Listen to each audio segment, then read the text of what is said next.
Okay, great. We can start. Elon, Vivek, you guys there? Yeah, I'm here. Yes. Excellent. Great.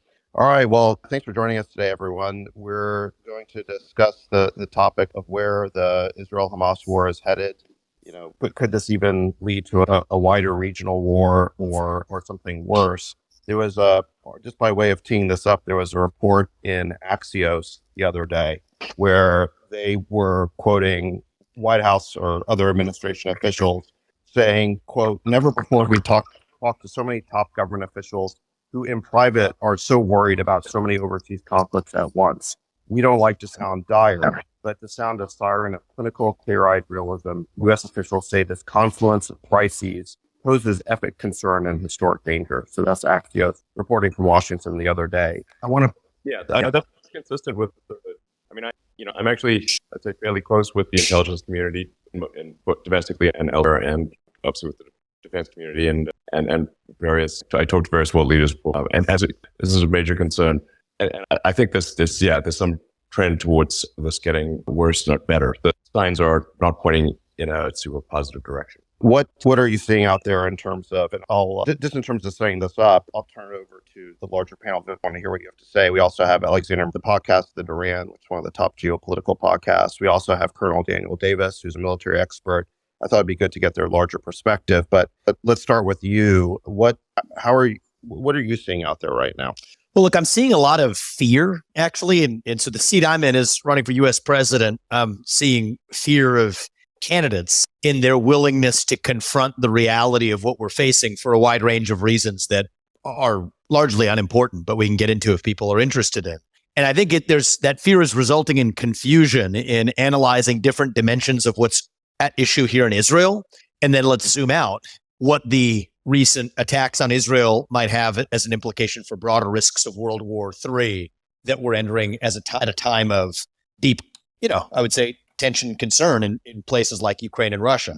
So as it relates to Israel, look, there's a couple of different questions at issue that I think have been conflated with each other. I mean, one is the question of justice of the response or proportionality or humanitarian concern for Palestinians as a consequence of Israel invading Gaza. This is largely a criticism coming from some wings of the left. My perspective is, for now, just put that to one side, right? Israel has a right to defend itself. Israel absolutely has a national right to self-existence. But that question has been wrongly conflated with a more obvious question that enough people have not asked critically, which is, a ground invasion in Gaza really going to succeed at all in any measurable definition of success for Israel? And, to the extent that the U.S. gets involved in this, looking at it from a U.S. perspective, to the extent the U.S. gets involved, which I have views on. And even if it does succeed, there's a third question. Even if it meets some near-term definition of success, such as the one that's been offered, which is toppling Hamas, is that even an outcome that is a good outcome in absence of knowing who actually replaces Hamas? So those are almost three different questions, David. And I think that what I'm seeing in the political landscape, in the landscape of politicians, is a reluctance or a purposeful refusal to separate those questions and actually answer them head on directly. And then you zoom out from Israel. I mean, this has all taken place against the backdrop of a Ukrainian war that continues to extend. I think the $61 billion proposed in the $106 billion foreign aid package that Biden has proposed here makes really no gesture towards even why this would help us achieve any outcome of finality in this war. And so this continues to, I worry, make the Russia-China alliance even stronger, further committing the U.S. to this conflict without a clear path towards resolution or definition of success. You take a look at, let's just play out what could happen in Israel, and I think that this is a very reasonable scenario. Israel goes in for a ground invasion of Gaza. That leaves Israel vulnerable from the north. Hezbollah attacks, makes good on its pre-existing threats to hit Israel in the north, but it's Israel in a two-front war that it's difficult to imagine the U.S. would not get involved in, which in turn crosses the red lines of Iranian-backed militias throughout the Middle East to hit U.S. targets, from the Badr Brigade in Iraq to the Houthis in Yemen. That has us then in a regional war in the Middle East that I do not think leads to a good place for the U.S., which in turn probably rolls out the red carpet for China to further accelerate its window of opportunity to look after Taiwan, which China may not have looked to as quickly if it had not been for the U.S. being diluted and distracted in both Ukraine and the Middle East. And that's what a path to significant world conflict, call it World War III, God forbid, could look like, all against the backdrop of our own homeland here in the United States, our border defenses, our missile defenses, our space-based defense capabilities, our cyber super EMP defense capabilities, all being as vulnerable as we have ever been. And so I'm seeing some in the GOP and otherwise call for recalling the Department of Defense a Department of Offense. I think as a matter of a verbal tick, that would be a mistake. But in some ways, it's an honest depiction of where many politicians in both the Democrat and Republican Party are. I think that's a mistake. It could be called the Department of War. It should be. That's what they've been. For a very long time, it was the Department of War. In the fairly recent times, from a historical standpoint, they changed it to the Department of Defense. But really, we do conduct war. We just, I mean, you can hardly call it defense if we're going to defend ourselves by attacking. It would have been nice. Well, not to be outdone, but Nikki Haley wants to call it the Department of Offense. Yeah. All right. Well, let me like the best defense is an offense. As if we're not already offensive enough. But okay, so Vivek, you laid out a bunch of different concerns there, and I think you broke it down into a framework that's pretty good. I just want to kind of go one by one through the concerns, and it sounds like the first place to start is just what are likely to be the military repercussions of a ground invasion of Gaza by Israel, and is it likely to succeed, and what will the consequences be? So for that, I want to pull in Colonel Daniel Davis, who is something of a military expert here, who I think is looking at this situation and has also looked at previous incursions by Israel into Gaza. There was one in 2008 called Operation Cast Lead. There was one in 2014 called Operation Protective Edge. So this wouldn't be the first time that Israel has entered Gaza. So we have some data points on what it might look like. Colonel, are you there? Do you want to? Yeah. Yes, I am. Thanks, David. This is actually the fifth one. There was also wars in 2012 and 2021. So there's a lot of experience we have here, and everything from just short incursions using lots of air power to outright invasions of portions of the Gaza Strip. And what you have every time is inconclusive results. Really, to Ramaswamy's comments there a second ago, that what would success even look like? Because even if you somehow, and I don't know how you would do it, but if you killed every single Hamas member, all of the people still live there, and all of the conditions under which all of these wars keep rising still exist. And in fact, it'll be worse. But this is going to be substantially more difficult than anything that Israel has faced so far, because Hamas this time is expressly prepared for it. They spent months getting the terrain ready. It's not just the tunnels under the ground, though that's a big issue. It's also how they prepared buildings. They have false floors in some of the high-rise buildings. They have holes between the walls. They can move around different places. They have booby traps set up. I mean, this is about as hard as you can imagine. And even some of these buildings that have been rubbled so far by the Israeli airstrikes actually are not going to help the Israel come in, because that prevents them from using their armor. They can't go down some of these streets. And just like it did with the Russians in the World War II Battle of Stalingrad, those actually are good places to defend from, because once it's been rubbled, you don't even know where to shoot anymore from the IDF perspective.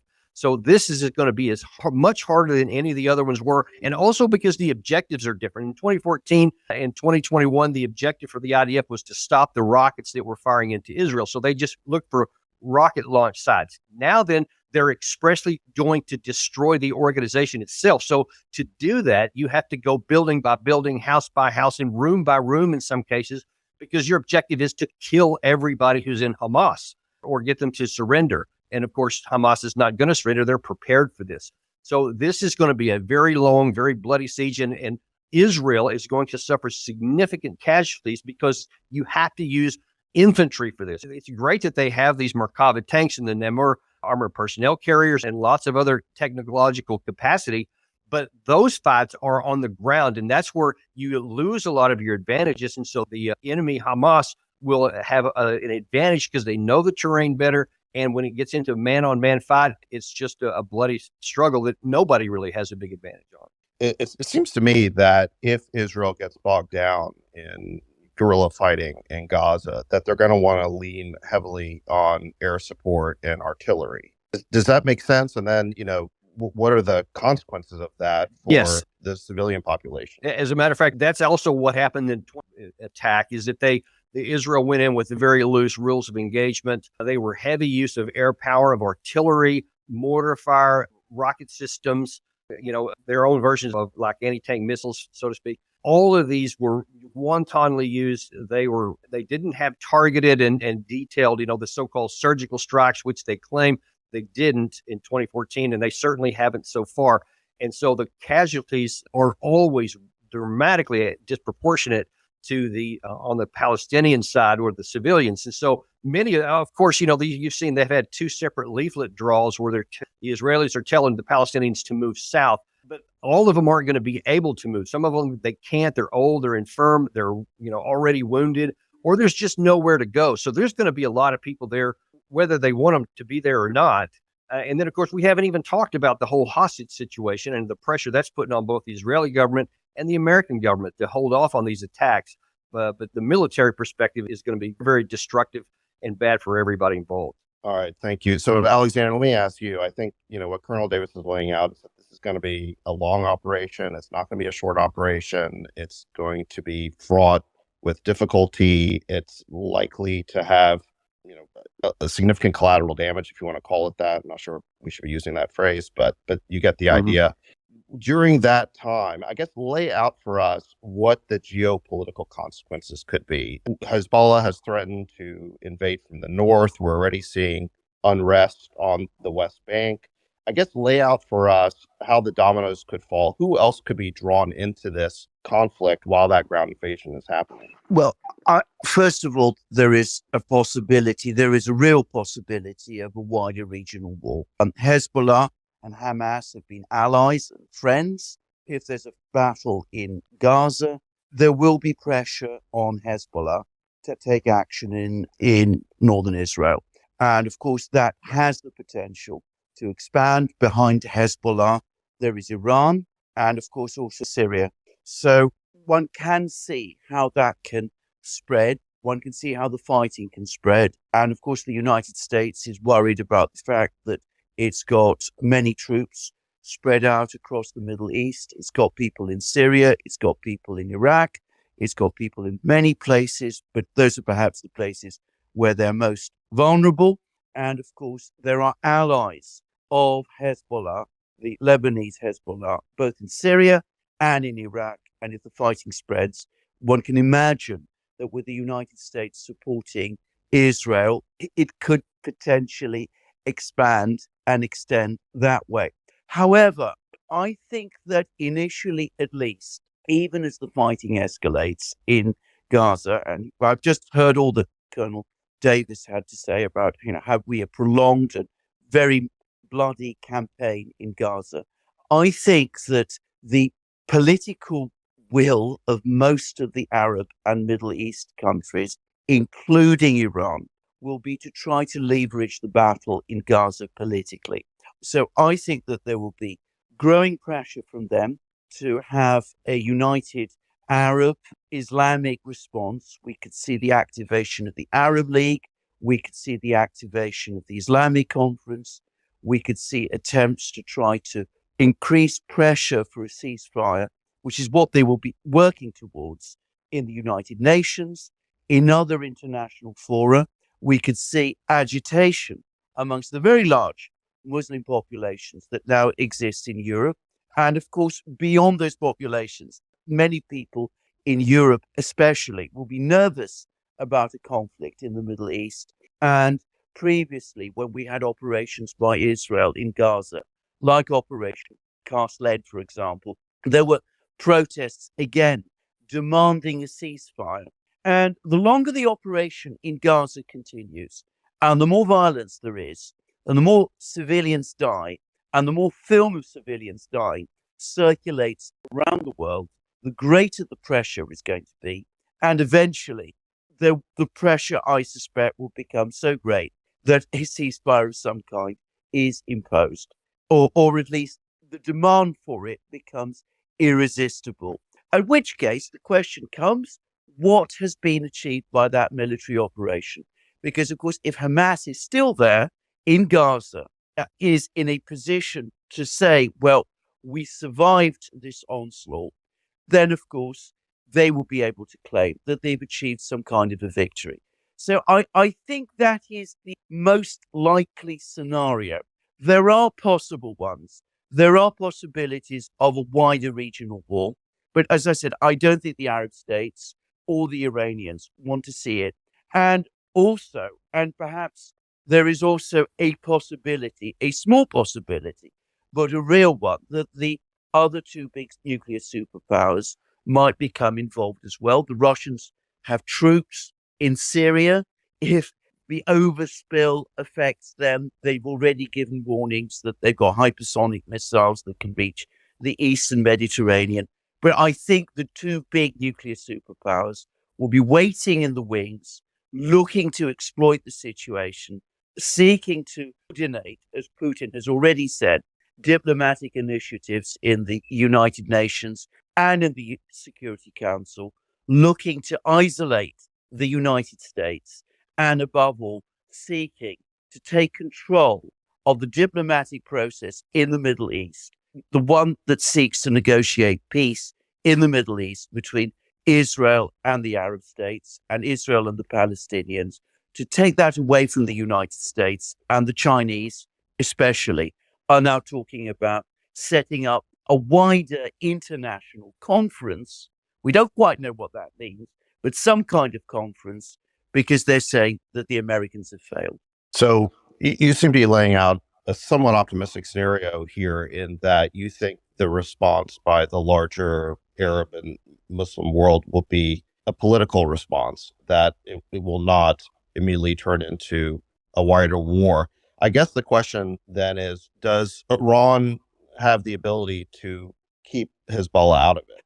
Will Hezbollah stay out of it? I mean, that seems like the very tactical question here, because it seems like if this were to escalate, the first place it would escalate would be Hezbollah attacking from the north, or perhaps Israel believing that such an attack is imminent and then striking first preemptively. I mean, that could happen too. So, but I guess, is it your view that Hezbollah will be willing to stand down here in order to allow this larger political process to work its way out? I think that is what the Iranians and the Arab states would want to see happen. But of course, they are also themselves the subject of intense political pressure. If violence is seen to escalate in Gaza, then it may be very difficult for them to retain control of the situation. Hezbollah itself, the one in Lebanon, is a relatively disciplined organization. But other Shia militias and Islamic militias across the Middle East, and though I think that is what the Arab and Muslim states will want to do, one can't assume that is what will happen.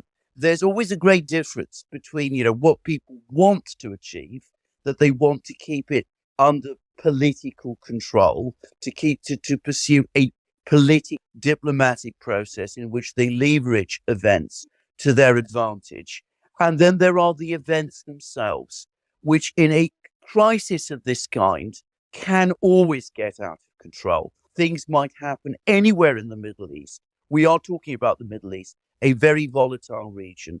And of course, if things start to happen, if, for example, there are attacks on American bases in Syria, I'm not saying that's what will happen, but let's assume that that does happen, and the United States responds, then you can start to see how that could set a whole ball of events rolling, which might not just be limited to conflict between Israel and the Palestinians, a conflict that starts to involve regional actors, many regional actors, and perhaps even ultimately great powered ones. So it's a dangerous thing.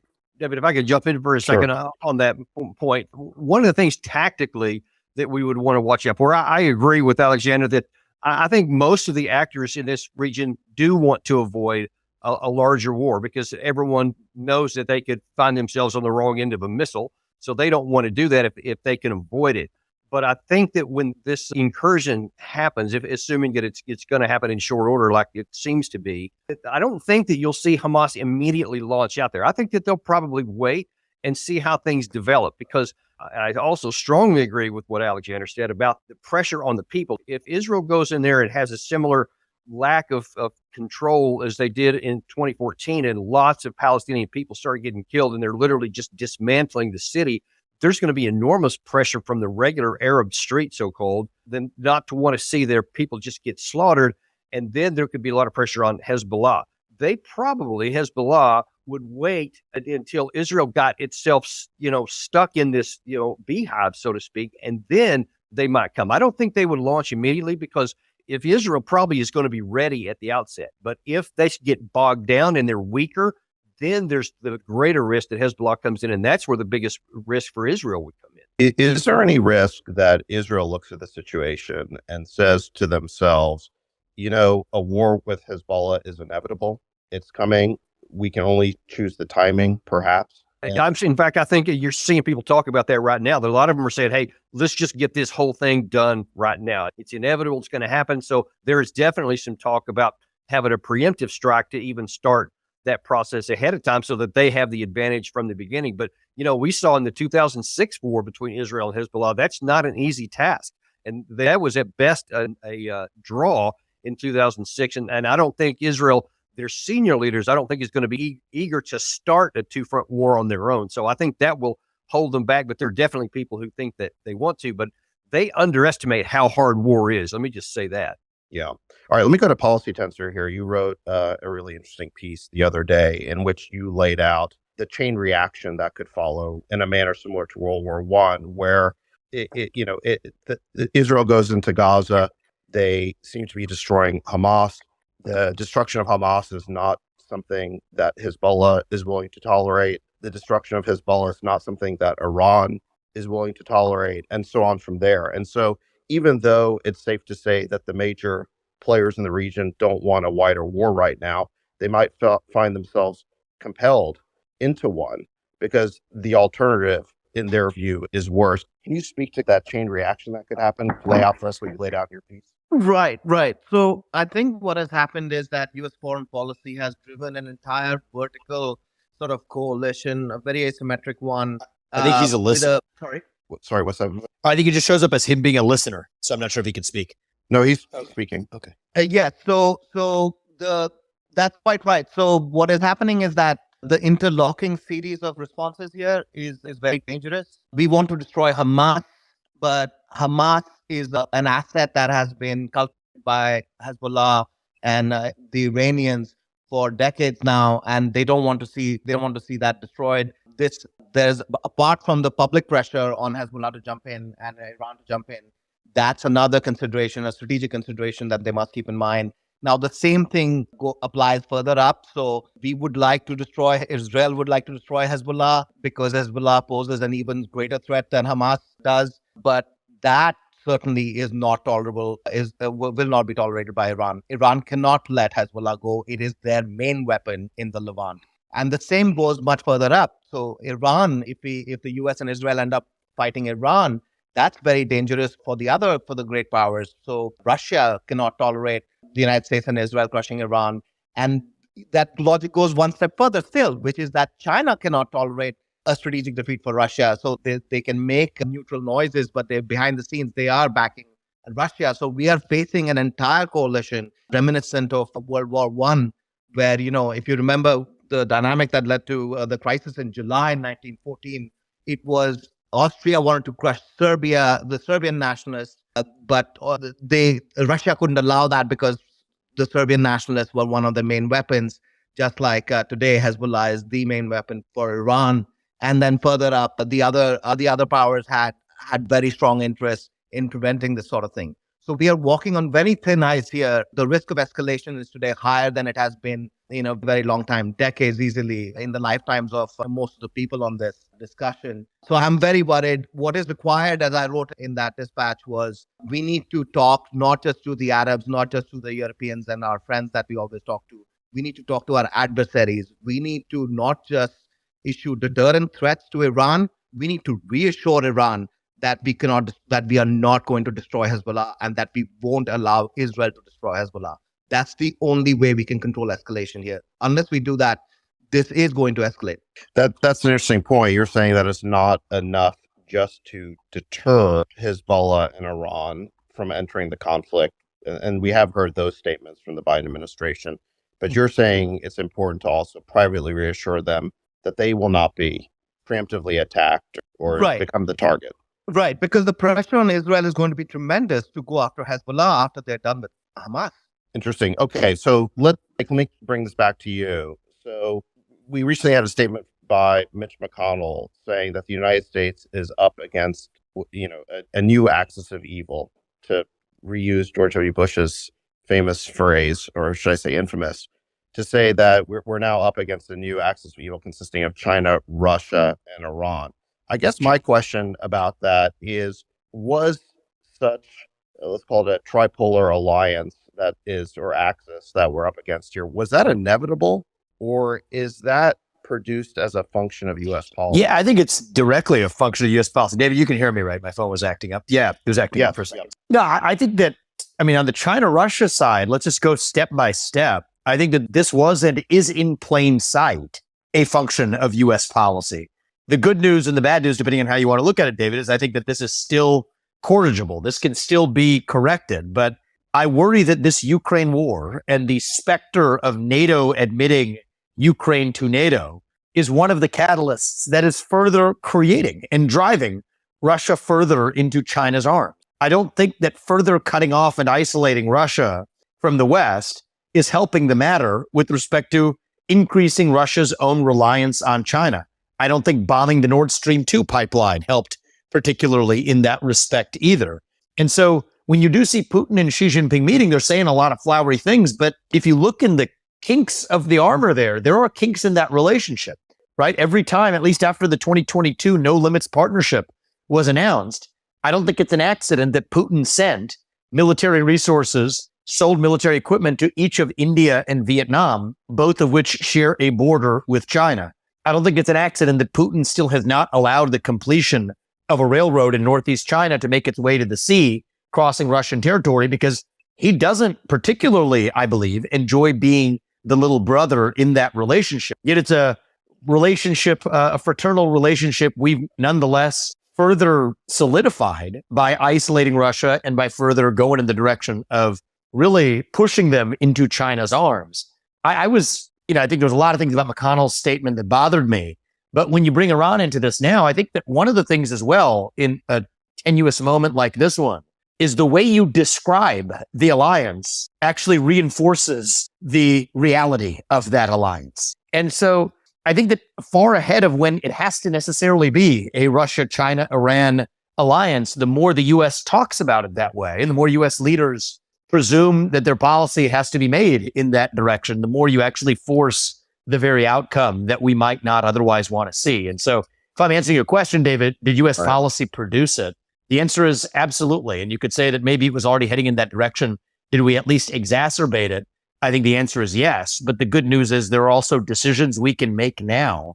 I believe actually starting in Ukraine, actually, even if we're to look at that separate situation, although our funding bill requires debating them together, I think there are decisions we can make in Ukraine now that reduce that risk that still would have implications for also avoiding broader escalation in the Middle East, leading to great power involvement. That's my view. The administration has now linked support for Ukraine and support for Israel. They've done so obviously in this funding bill. They've also done so rhetorically. I take it you disagree with that these are two separate conflicts, and in fact, they may be a zero-sum game. Certainly the amount of stockpiles that we have, like say 155 millimeter artillery shells, that is a zero-sum game.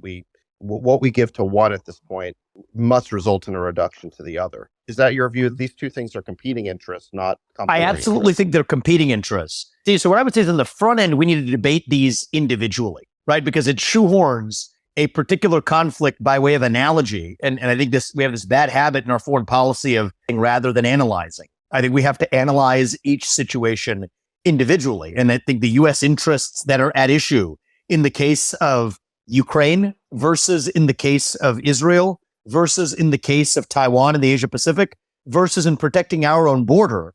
These are separate questions that need to be analyzed separately, yet are all hodgepodged into a single bill that the purpose of doing with this, I think is pretty obvious, is to sidestep debate on any individual one of those measures precisely to pass all of them together. And it's no accident that if you went with 61 billion to Ukraine directly, there's no way that would have passed Congress, but using the Israel as conflict as a Trojan horse, as a vehicle to ram in a bill, the majority of which of the spending is going to Ukraine, is an obvious gambit to avoid that debate.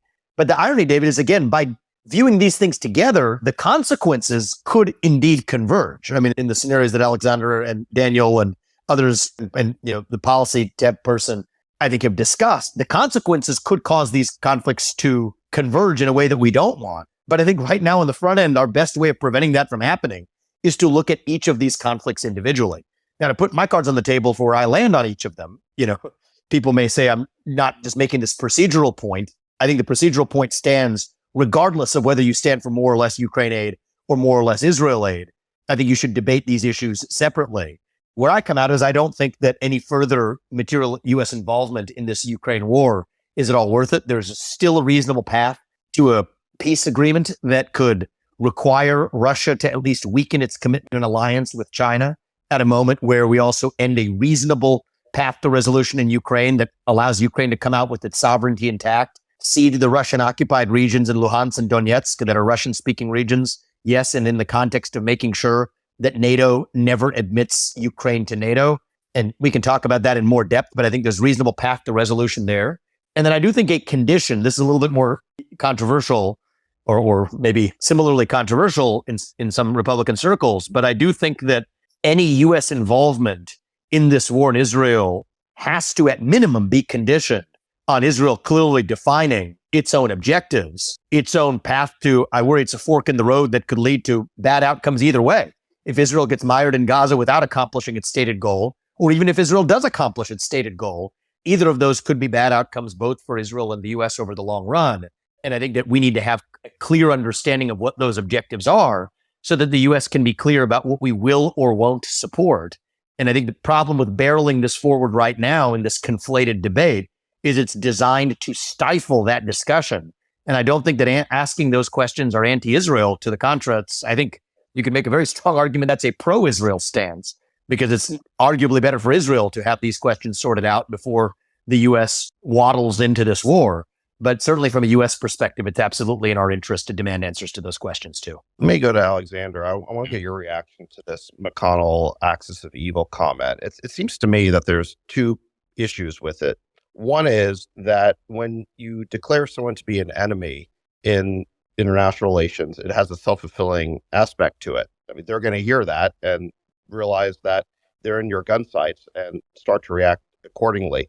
And even if we were in an adversarial relationship or a competitive relationship with these countries, you don't necessarily want them to upgrade their view of the threat and work together in a more tightly coordinated way. I mean, going back to the Romans, their motto was divide and rule. They did not want to face enemies working together. They wanted to kind of deal with them one at a time. And it seems to me that a comment like the axis of evil really pushes all these countries to be working together even more tightly than they may already have been. And then the other part of it is just the level of the rhetoric. When you actually call someone evil, again, that's saying more than that they're just a competitor or adversary. It's almost implying that you can't live with that regime. And it's not clear to me at all that needs to be our position with respect to China or Russia. We can share the earth with these countries and these regimes, even if we are in an adversarial relationship. But when you up the rhetoric that way, I worry about what their perception is going to be. What's your take on that? I think that is absolutely correct. Firstly, if you're going to start calling a whole lot of different countries enemies and doing it at the same time, and if you're the United States, which is the world's strongest military power, then of course the instinct of all of those countries that are being called enemies is that they will all start to work with each other, which, going back to what Vivek was saying, is exactly what's happening. A couple of years ago, 10 years ago, you would not have seen the Chinese and the Russians talking about a no-limits partnership in the way that you are seeing them do now. Nor was it likely that Russia and Iran would be getting so close to each other that they're engaging in military cooperation. They're all doing this at this time precisely because they are feeling that the United States is coming after them, or at least their governments feel that. So inevitably, they're making common cause, And the result is America's security problems that way are multiplying, which is going back to your initial point where you started this program. That's exactly the concern that people and the diplomats, the people who were speaking to Axios were saying. They talked there about North Korea as well, by the way. And we see now the Russians working with the North Koreans, perhaps importing shells from North Korea, talking perhaps about supplying technology to North Korea. So at that level, this is not wise policy. You don't take on all your enemies at once or your potential adversaries at once. And that ought to be basic statecraft. But you're absolutely also right about rhetoric and about where we are. And this comes back to the point about the First World War and how that all started, because the origins of the First World War are much debated. But if you are talking about the July crisis, there was a total collapse in diplomacy. There was no effective diplomatic action. And that is exactly what we are seeing now. Perhaps there are back channels that we don't know about. But at the moment, the Americans are not talking to the Russians. The Russians are not able to talk back to the Americans. There's no clear sign that these two countries are speaking to each other, as, for example, they did during the 1973 crisis, the Three War between Israel and the Arab states. Relations between China and the United States have also become extremely difficult. Xi Jinping has been avoiding meetings with President Biden. The Americans want meetings, but relations between China and the United States have become so fractious that at the moment they're not able to communicate with each other as effectively as they should. There was a telephone conversation between the Chinese and American foreign ministers, but apparently it didn't go very well, and they were simply stating positions at each other. And of course, none of the major parties, Israel and the United States, are talking to Iran. So in a situation where everybody sees the United States as an enemy and the United States treats all of these countries as part of an axis of evil, diplomacy, proper diplomatic action, which is what is needed to contain this crisis, isn't happening. And that is one of the reasons why it is so dangerous. Well, I think the traditional Republican Party is to blame for a lot of this, frankly, because you have Biden making certain decisions, but the party that is supposed to check him has no alternative vision grounded in diplomacy for how we're actually going to avoid this war. And I am deeply worried. I mean, it's part of the reason I'm doubly committed to being as vocal on this as I've been, that it is not in our interest to escalate a war in Russia that is against our interests. At the same time now, that if you play it out, I mean, if you logically play out step by step, the question of when for Hezbollah in the north is an open question. Do they wait till Israel's mired in a total disaster of a ground conflict in Gaza before Hezbollah strikes or before Israel, decides to strike preemptively? But this leads to two different conflicts that even in the U.S.'s stated goals, if China is really the great rival that we need to worry about, neither of those is being advanced. In fact, we're weakening our position potentially of a Chinese near-term invasion of Taiwan. The deterrence strategy, I think, is gone in a zero-sum game of being able to face two different fronts with Russia and now a broader regional war in the Middle East, neither of which directly advance U.S. interests. And so, I do think that there's a element of this even in the United States where it's fashionable to look back and say, how did we possibly have bipartisan support to end up with 20 years of a no-win war in Iraq or similar result in Afghanistan, where 20 years later, the Taliban is still in charge?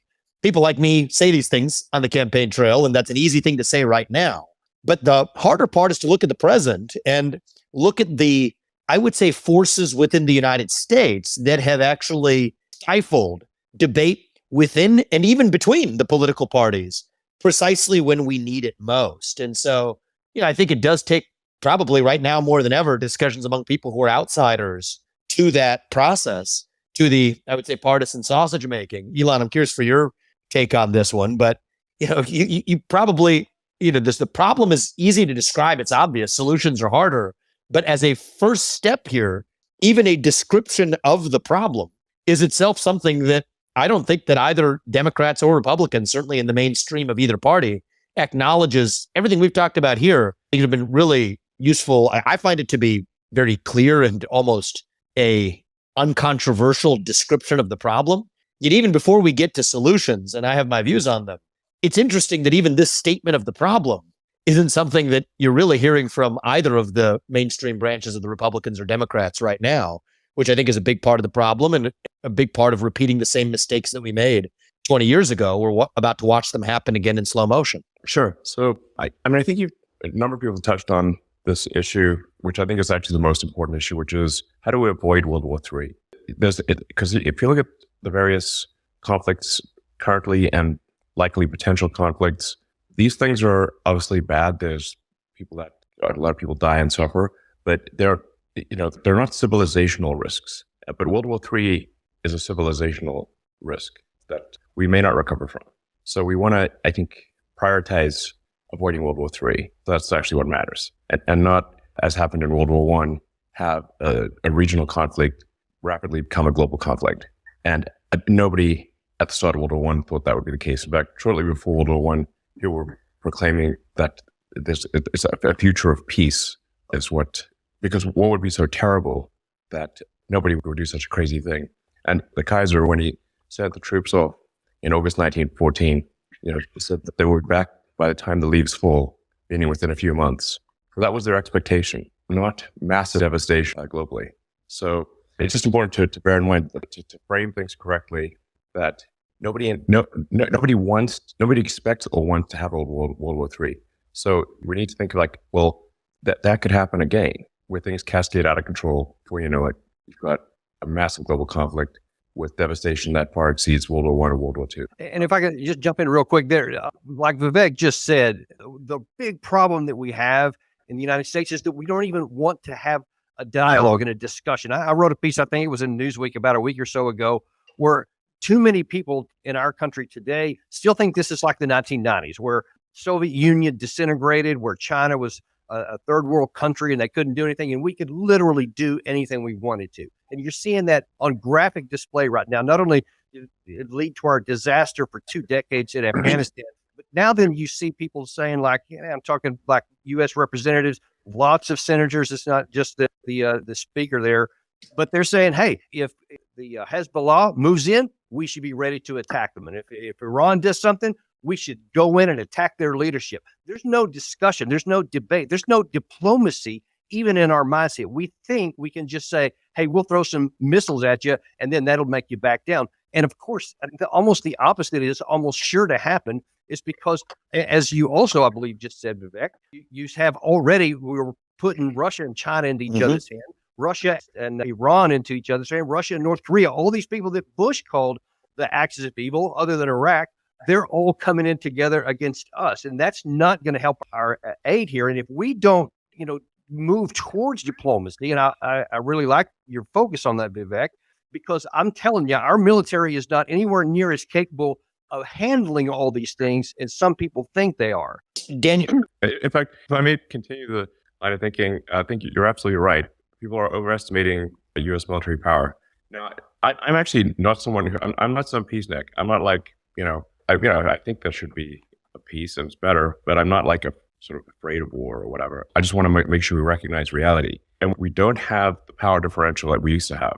If the so-called axis of evil, and we should be careful of using axis because that was actually literally the name of the alliance in World War II that we're fighting. We don't want another axis. That's a real one. That's actually a very significant threat. And a combination of Russia, China, and Iran should be viewed as very strong relative to the West. Very strong. May I add, Elon? The issue that is emerging now in the strategic balance is very dangerous. China's nuclear buildup is going to make it a great nuclear power, the same of a peer of Russia and the United States.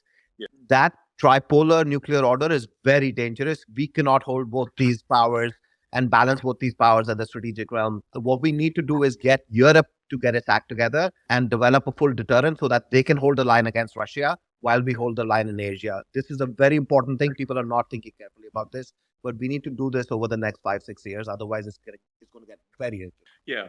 Well, I'm just looking at something like, to the point that was mentioned a moment ago, actually touched on by a number of people, that we're not fighting small fry here, or at least the potential is not a small fry battle. It is a massive battle where the industrial capacity is of comparable size to sort of the Western alliance or greater. Yes. I mean, at this point, Correct. China has more manufacturing capacity than the United States.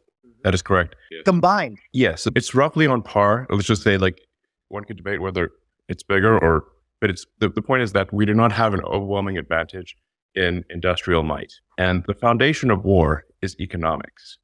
This should be obvious to everyone, but it's often at this point is lost. The foundation of war is economic power, especially industrial output. Basically, how many tanks and guns and drones can you make relative to the other side? That's what it comes down to. And in fact, it may be the case, if not now, in the future, it probably will be that a Russia-China-Iran alliance can out the Western alliance. So let's just say the point is that in order for there to be a global conflict of a World War III, you have to have two superpower alliances like that, where one cannot easily defeat the other one. And that is the case. And that, I think, is a massive shift in thinking people do not understand. Most people do not understand. I think people on this call perhaps understand, but I do understand, but most do not. And this is, so I think we want to try to avoid that. And I hope it is not something that is historic, where the tides of history are simply going to sweep us in this direction, because there's a strong argument that these things are actually unavoidable, and the tides of history will sweep us in that direction, whether we like it or not. But we should try to avoid that, if at all possible. And unfortunately, our policy has been forcing really Russia and Iran to ally with China. It's been forcing them. What choice have we given them? And so, and Russia has the raw materials, and China has the industrial capacity. It's frankly a perfect match from a war standpoint. So I think we need to stop doing that. It's unwise. I think will lead to immense risk to civilization. I just want to emphasize this, like the civilizational risk. There are tragedies on an individual level, tragedies on a community level, and then there's civilizational risk. We just need to make sure that we are not putting civilization itself at stake, which is World War III.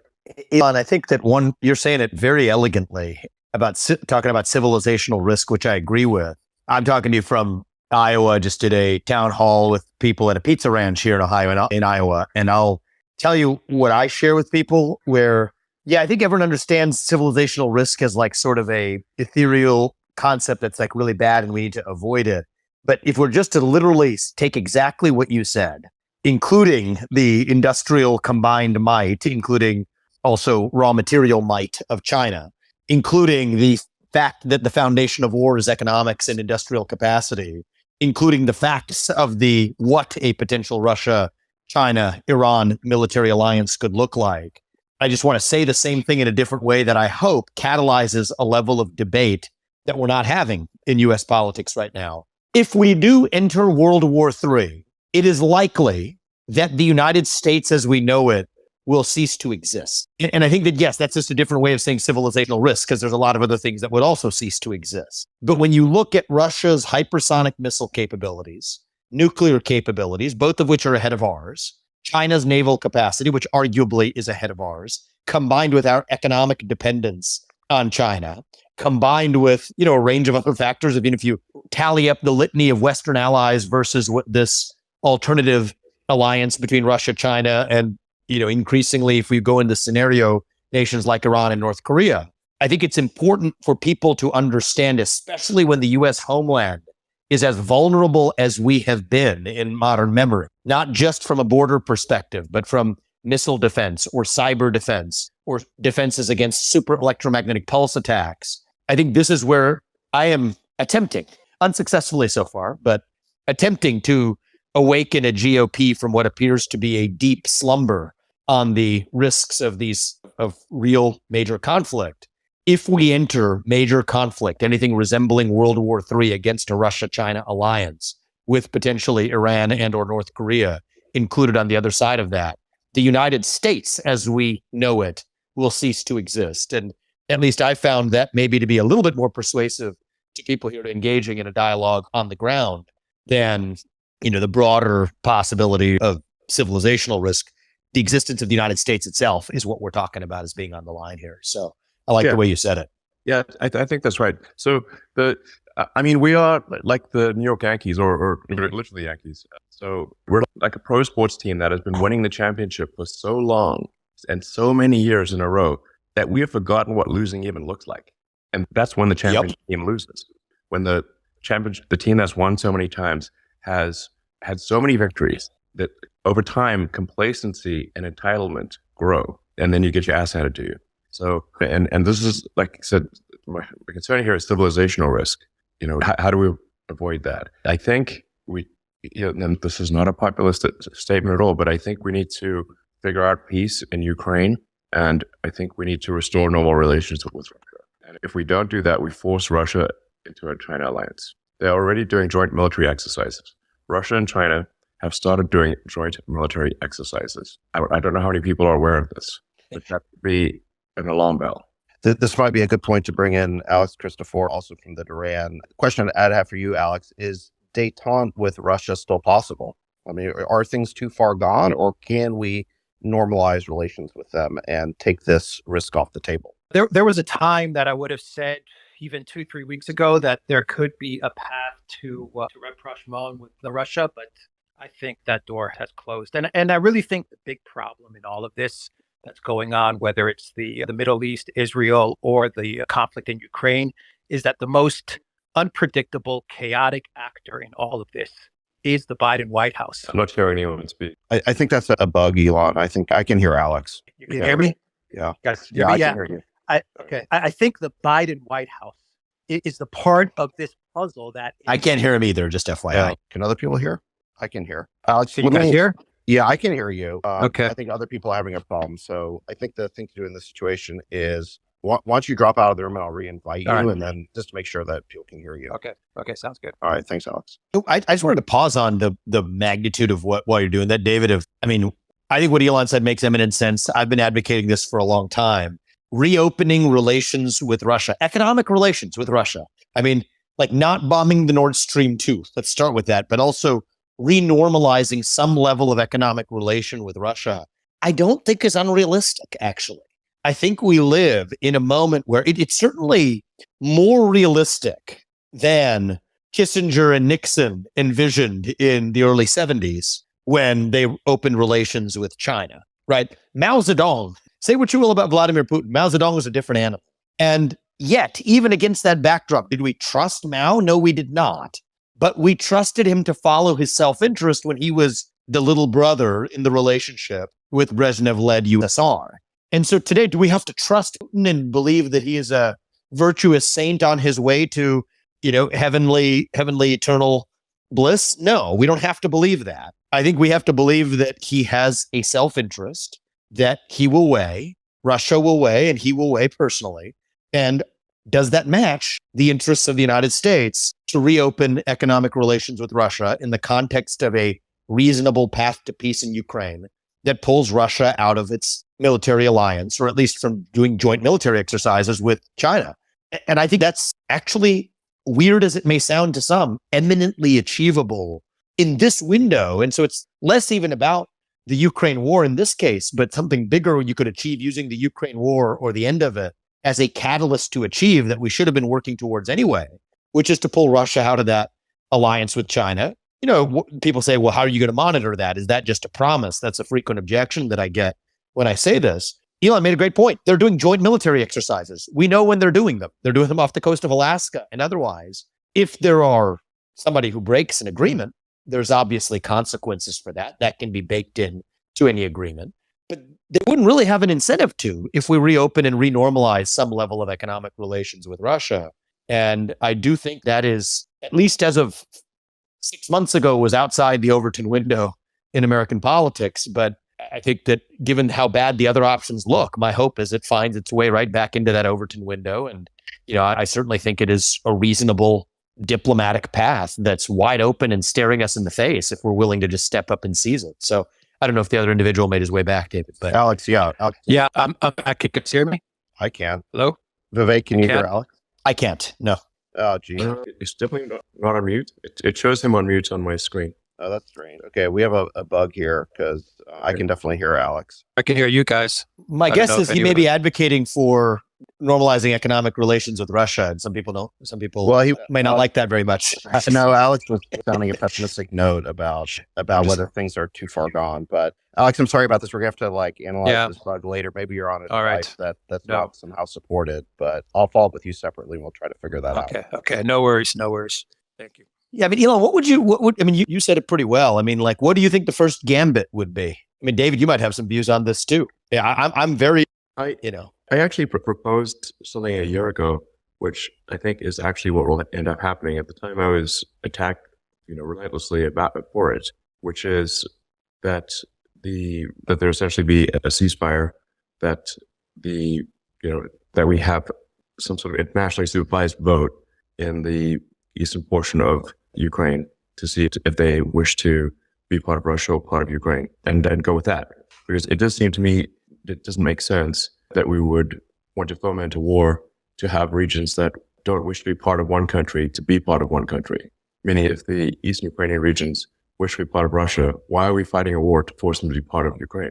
That doesn't make sense. Do we believe in democracy or not? And now there's some counter arguments here, like, well, the people that used to live there aren't there anymore who are in favor of Ukraine. I'm like, well, invite them back and have to give them a vote too. I think that at least some portions of the area that Russia occupies right now will in fact vote to be part of Russia. One has to ask, why is there not a significant insurgency in eastern Ukraine? If they're so against being part of Russia, you would expect to see a significant insurgency, and you just don't see that. So I think the reality is at least some parts of eastern Ukraine and Crimea actually do wish to be part of Russia. That is the actual reality of the situation. I'm not saying all of it, but I think certainly some parts. And so then we also have to say, like, pragmatically, is Ukraine making progress? Well, no, they are not. And what is actually happening? Well, a lot of the flower of Ukrainian youth is being sacrificed in the trenches for essentially no territorial gains. Those boys are dying every day. For what? So I say this in the interest as this is the best outcome for Ukraine. This is actually the best outcome for the people of Ukraine. This is a pro-Ukraine outcome, because Russia is not going to let go of that land. Ukraine is not going to succeed in pushing Russia back. Russia is 4 times the size of Ukraine in population. And this is trench warfare, where you have an advantage on the defense. Whoever charges the trenches is going to get killed at a far greater rate than the defenders, far greater. So it's obviously absurd to have the smaller army charge the larger army when the larger army has massive defenses and will inflict casualties at a rate that is probably 3 to 1 or maybe worse. It's a hopeless situation. You might as well throw your hand in a meat grinder. So every week that passes, there are more Ukrainian boys that die. More Russian, and I think we've had some sympathy too for the Russian boys that are dying in those trenches as well. Do they want to be there? Of course not. So from a humanitarian standpoint, we should find, I think, we should push for a ceasefire and push for peace in that region. And I think then from a civilizational risk standpoint, we should restore normal relations with Russia. This seems like a logical path. And because the alternative is not an axis of evil, but an axis of immense power against the West and laying the groundwork for World War III. And again, if one has to look at the sort of the scales of the decision, what good or bad things happen with one set of decisions versus another? And I see no benefit and only bad things, frankly, in prolonging the Ukraine-Russia conflict. I really see no positive side to this, and only bad things, both bad things for Ukraine and bad things for the United States and bad things for the world. So we should seek peace, I think, immediately. We should seek to restore normal relations as soon as possible. This is not some kind of reward for Russia. This is simply recognizing the realities and the risks that the world faces and ensuring that there is the highest likelihood of a positive future for human civilization. And I'm actually curious for either of you guys, one of the questions is, it's actually considered very gauche to ask this question, but I think it's actually a relevant question that we have not really touched on yet. How do we get Putin to have enough trust in doing that deal? I mean, I think I spend a lot of my airtime addressing the other objection, which I've done in other forums and don't need to do here, which is, should we trust Putin? And the answer is, we're trusting him to follow what should be in his self-interest right now to come out of that alliance with China and the corner we put him in. But on the flip side, I don't know if one of you were to, wear your diplomatic hat, what would you? I don't think this is not a matter of trust one way or the other. For the same reason that Ukraine cannot advance meaningfully into primarily Russian-speaking regions in the eastern Ukraine, Russia cannot advance into the predominantly Ukrainian regions because they face a massive insurgency. They lack support from the local people. And whereas they have support from local people in eastern Ukraine, they do not have support from local people in western Ukraine, in the western two-thirds. And, Russia is a country that has done incredibly well on the defense, but at least in the last 100 years, not so well on the offense, unless it is attacked. When you look at something like the Winter War against Finland, where Russia tried because Finland at one point was part of the Russian Empire before World War I. They tried to invade Finland. And you think, and this was the Soviet Union, actually sort of the Warsaw, the Soviet Union trying to invade Finland. They failed. They could not take Finland. The Finns won. So, and we're talking Stalin here. Stalin is, that's not someone who takes no for an answer easily. So you don't want to be the general that reports back, hey, we're not succeeding in invading Finland. So, but they did. They did not succeed in against Finland. So this notion that, well, if there's some sort of thing, some sort of ceasefire, we don't need an agreement, just a ceasefire. Guys, just stop killing each other for a minute. There's no actual treaty needed. Just stop killing each other for a minute. And then let's just figure out some path to a more positive future. There's a lot of people think, well, if that's happened, then Russia's going to immediately or in short order, take the rest of Ukraine and then start invading the Baltics and taking Russia. And they will not succeed in that because of the immense opposition of the local people. If they could take more of Ukraine, they would, and they can't. So I think we should stop sacrificing the flower of Ukrainian youth in trenches pointlessly and do a ceasefire and begin the process of renormalizing relations with Russia. And it should be said that, Russia and Ukraine, they're quite literally cousins. Like people have family in both, people in Ukraine have family in Russia, people in Russia have family in Ukraine. They were sort of really part of one country for many years. The best rocket technology was when Ukraine and Russia were working together. And when they were not working together, their space technology suffered immensely. So like what I'm trying to say is that these are not natural adversaries. It doesn't make sense. They have their grievances, but they are quite literally family. And I think we in the West are sort of pushing them to kill their sons. And it seems wrong to me to do that. So, and then the regional tragedy, there is the civilizational risk that we are brewing by making Russia a pariah to the West, not allowing international transactions with Russia, basically extreme sanctions. And then I should say this weaponization of the dollar and weaponizing the dollar with sanctions. So that you're now seeing a lot of countries de-dollar their transactions. Because we've sort of forced it. And this goes beyond even Russia, China, and Iran, because, countries like, say, Brazil or India still want to transact with Russia. They can't do it with dollars, so we forced them to de-dollar their transactions, thus weakening the strength of the dollar in the world. So, like, these actions are strategically foolish, it seems to me. But like I said, we're just sort of stand back and say, what is the most important thing? The most important thing is avoiding World War III, because we may never recover from World War III.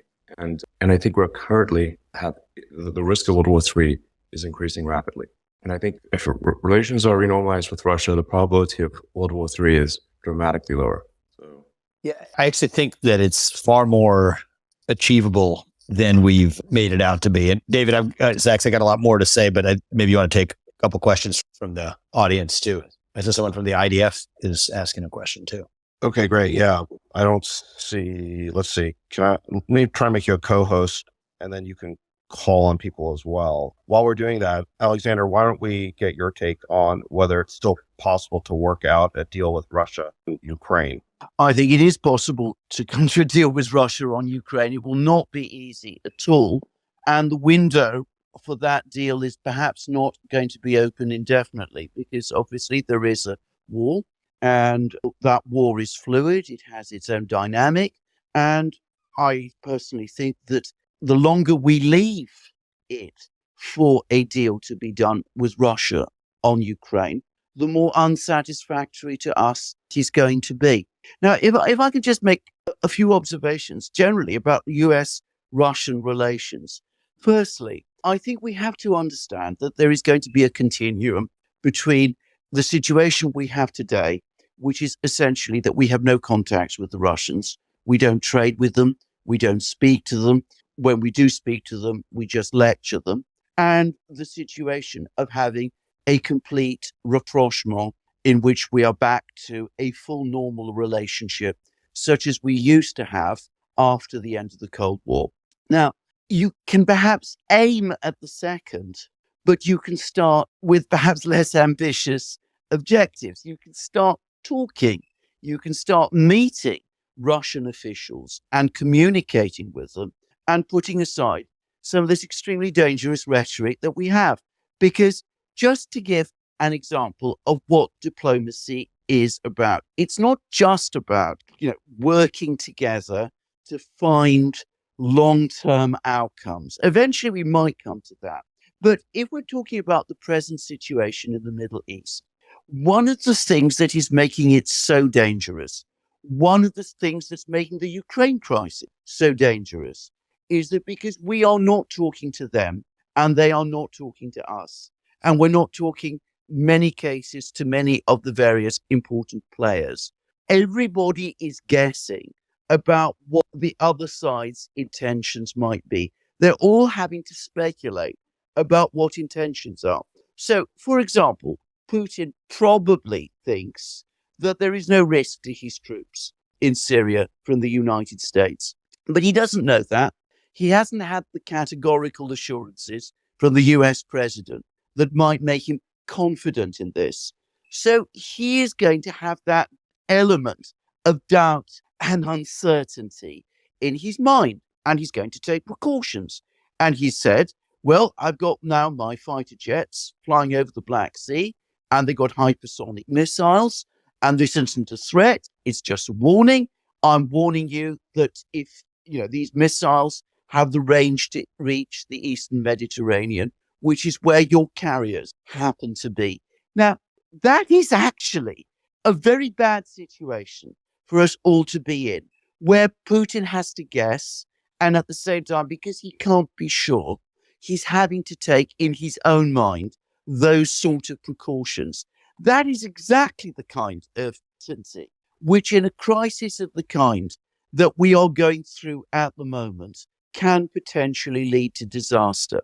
Because, of course, where everybody is guessing, there is always the potential, there's always the very real risk that people will guess wrong, misunderstand what is happening, interpret things in the wrong way, and see things that might not actually be threatening in a particularly threatening way.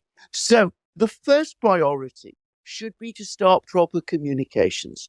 Once you get communications going, then gradually over time you can rebuild trust, and perhaps you can have a proper, workable, viable relationship.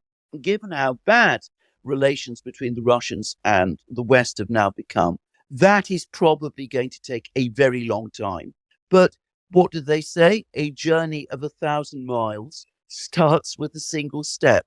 Talking to the Russians in a civil way about mutual problems. And by the way, Elon is right. There is no greater priority than preserving peace. You're not sacrificing your core interests by preserving peace. Preserving peace between the great powers, the superpowers, is a core interest. And all of the great powers, all the superpowers, they're all led by people who should understand this, will understand, if it's approached in a certain way, that achieving a sustainable peace is one in which all of the great powers respect the core interests of the other. So you can find your way. You can gradually build up a relationship in that way. But at the moment, given the very dangerous situation we are in, we must unblock these utterly, completely blocked communications channels. We must talk to the Russians. They must be able to talk to us, just as JFK did at the time of the Cuban Missile Crisis. He was in direct contact through the embassy with Khrushchev. They were sending letters to each other. They were communicating in that kind of way. We've got to be able to do that. We've got to be able to talk to the Chinese leaders, even if we see them as adversaries. We've got to be able to talk to the Iranians, and they've got to be able to talk with us. And doing it through, at lower levels, through meetings between spies and lower level diplomats is never enough in a situation like this, where leaders have to be able to communicate directly to each other in order to get an understanding of each other and to understand, to develop trust. Well, I would say Biden just did the opposite of that by putting Putin in the Hamas category in his latest speech. I mean, that's not the way to reestablish communication channels. Well, I think Everton absolutely brought together Putin with Hamas. I mean, they are completely different things. Let's be absolutely clear. Russia and Hamas have nothing in common with each other. I thought that was completely misconceived. And it has made the discussion at this time, not just between the Russians and the Americans, but the whole attitude behind the speech, even more difficult than it should be. As Vivek absolutely correctly said, way back during the Cold War, we had communications with each other. During the Vietnam War, Kissinger went to China.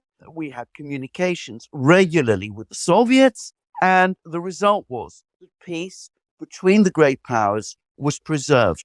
We are not in that position at this time. Yeah, and I just want to build on something Elon said, which is I think American policy must start with a realistic assessment of our power and the distribution of power. And I think this administration seems to be living in a past era when the U.S. dominated the world and could do whatever it wanted. I think we saw this with the Ukraine war. Biden and the administration said that sanctions would collapse the Russian economy. It has not done that. I think the Russian economy had a negative 2% blip last year. Now it's back to growth. They claimed that the Russians were running out of missiles and other kinds of weapons. That has not happened. In fact, it's the U.S. that has run out of 155 millimeter artillery ammunition, which is the key type of ammunition in this war. That to me was absolutely stunning, that the U.S. could run out of artillery shells. I mean, we spend over $800 billion a year on defense, and apparently ammunition is not included. The administration claimed that this counteroffensive was going to be stunningly successful, and it's basically gone nowhere. In fact, the latest map published by the New York Times showed that, if anything, it's the Russians who've gained a small amount of territory on a net basis during this counteroffensive. So the administration has constantly now, for the last couple of years, put forward these assertions of what it was going to do and what its policies were going to lead to. And in every case, it's been hubristic. None of those predictions have come true. And now we find ourselves in perhaps the biggest crisis of all, and our stockpiles are depleted. And the administration does not seem to be using diplomacy in the way that Alexander just said. And so I think this is fundamentally the reason why even publications like Axios, which are well-connected Beltway publications, are sounding alarm bells about where things stand. So it's, again, they're quoting unnamed Washington officials. So this to me is the most dangerous part of it. Is in theory, it should be easy to avoid World War III because no one wants it. But we have an administration in Washington that seems to be blundering around, that is constantly overplaying its hand, and doesn't seem to be using diplomacy whatsoever. I think we are sleepwalking our way into World War III. Sleepwalking our way into World War III with one foolish decision after another, as you outlined, David. And really, people should be deeply self-reflective. If their predictions have not come true, they should consider whether perhaps their other predictions might not come true either. I mean, what is the track record here? It's not good. It's funny in the investing world, in the VC world in which, we operate, track record is all important. When you want to assess whether an investor is good at their job or not, the first thing you look at is track record. But there seems to be no concept of a track record. Yes, it's astonishing. And the stakes are so much higher. I mean, we're talking about many lives and devastation. And, I just want to keep reiterating this point. Civilizational risk must be paramount, because if civilization goes away, it's all over for everyone. It worries me that the veterans of World War II are almost all dead. So those who remember the horrors of a world war are no longer, who has the visceral knowledge of what a world war is really like. When people have grown up coddled in comfort, they have no concept of war. I remember talking to my grandfather, who was in World War II for, I think, almost 6 years, in brutal conflict in North and East Africa. All his friends were killed in front of him. He had severe PTSD, like severe. I didn't even know what it was as a kid, but so severe. And in fact, he didn't finish high school, so he wasn't eligible for the officer corps. And he I think it was a year or two before the end of the war, they randomly gave some aptitude test or IQ test or whatever to people, and he scored high. So they sent him to work for British intelligence in London, which is where he met my grandmother, who's English. And if that hadn't happened, he'd be dead, and I probably wouldn't exist. But I mean, you could see the effects of war in his face and personality. I mean, it was just he was destroyed, even though he was still alive. And how many people like that actually are still around who remember the horrors of a global war or remember war at all? Well, this is where I think we need some fresh leadership in Washington, because people who've been there for 30 years plus simply, I think, don't seem to remember or don't really understand the way in which the world has changed. We're not in the unipolar moment anymore. Correct. And the people who developed all of their political instincts during that moment, I think, have failed to grasp the ways in which the world has changed. And this is why we need some fresh thinking and fresh leadership in Washington. I'm sure Vivek will agree with that. I'm biased, but I agree with you. And, one of the things is interesting in the polling data is amongst young people. I mean, the idea of entering war, including the Ukraine war, but beyond this, is incredibly unpopular, right? I mean, those of us even who grew up in the Iraq and Afghanistan era alone, these things are very unpopular amongst young people. And the other thing that I'm seeing is, this is just a little bit of inside baseball here, but the general political conventional wisdom right now is most of the Republican base still is in favor of the good versus evil framing. But I will tell you, on the ground, that is not what I see when it's presented in a different form than the poll questions are served up. I mean, I've spent the last 5 days in Iowa, and, mostly everything I'm saying I've been advised is politically unacceptable to say to a Republican base. But to tell you the truth, once you explain to people, look, this is not that we're anti-Ukraine or anti-Israel, but this is a pro-American, or as Elon even put it, pro-civilizational view to keep us out of World War III. I see more heads nodding than not. And so I do think it's going to take people, not just in the presidency. I mean, I think the presidency is important. I think it's important that you have somebody that comes from a different generation, unbiased and unencumbered by the biases of the past in a liberal hegemonic era that does not exist anymore. It's not 1991. It's not 1980. We have to accept realism in where we are as the United States, or else we may make boneheaded decisions, sleepwalking our way into war that may cause the United States of America, as we know it, to be at risk of ceasing to exist. But I also think that it's going to require people in positions in the administration that, you can't come in as a post-neocon Republican and then put a bunch of neocons in the staffing of your administration, from national security advisor to secretary of state on down.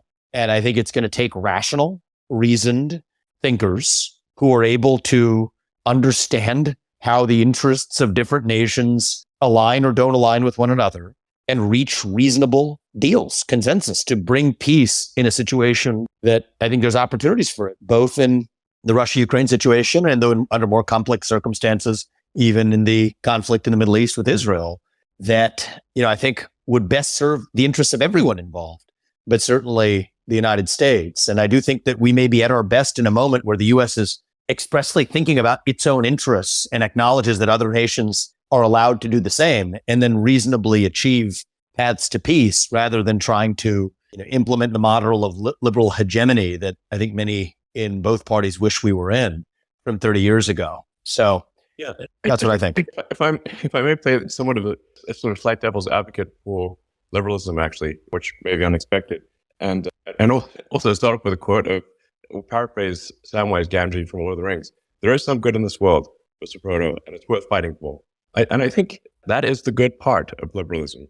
That is that you actually have empathy for other people and other countries, and that there are times when we'll do things that perhaps don't entirely serve ourselves, but sometimes even sacrifice a little bit of the good of our country for the better of another. We just need to make sure that is actually what is going to happen, and that in seeking to do good. We do not pave the road to hell. So that we are realistic in seeking to do good. I think we should seek to do good. I think that is one of the great characteristics of America, is that we actually do not simply act on the basis of might is right. And if you look at the history of the United States, well, after World War II, we had nukes and nobody else did. We could have taken over the world. We could have absolutely subjugated anyone. And yet, did we do that? No. In fact, we helped rebuild Japan. We helped rebuild Europe. And I think that that's the greater good. But it's important to us that is really quite unusual by historical standards. And I'm not saying that the United States only does good things. The United States has done good and bad things. But on balance, I think the United States has been a great force for benevolence, probably more so than any country in history.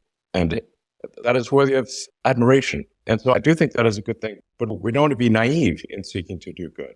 We want to care about the reality of doing good, not the perception of it. So I think that's what sorry, go ahead. I was just saying. I think that was beautifully said. I think we live in a moment right now where those things go together, where we bring a realism to our foreign policy.